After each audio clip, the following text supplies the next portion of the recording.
చంద్రబాబు నాయుడు చెప్తున్నాడు కదా 1,65,000 కోట్లు, ఇంకా నేను కూడా ఇంకో 10,000 ఎక్స్ట్రా యాడ్ చేసి 1,75,000 నేను చెప్పొచ్చు. చెప్పడం చాలా ఈజీ.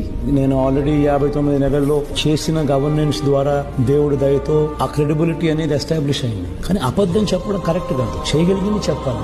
రాష్ట్రంలో ఏ మేరకు వనరులు ఉన్నాయి, ఏ మేరకు వెసులుబాటు ఉండేది అనేది నేను మాక్సిమం స్ట్రెచ్ చేస్తే, ఎక్కడ కరప్షన్ లేకుండా చేస్తే, ఎక్కడ లంచాలు వివక్ష లేకుండా డీబీటీ పద్ధతిలో మాక్సిమం చేస్తే, మొత్తం బడ్జెట్ స్ట్రీమ్ లైన్ చేస్తే మనం చేయగలిగేది ఇంతకన్నా ఎక్కువ వెసులుబాటు లేదు. అట్లాంటి దానికి నేను 70 అంటే 1,65,000 అంటే దాని అర్థమైంది ఆయన నేను మోసం చేయబోతున్నాను అని క్లియర్ కట్ గా అనౌన్స్ చేస్తా ఉన్నాడు.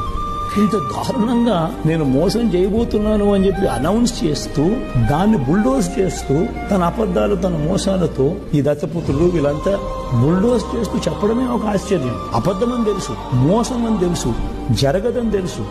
70,000 ఎక్కడ 1,85,000 కోట్లు.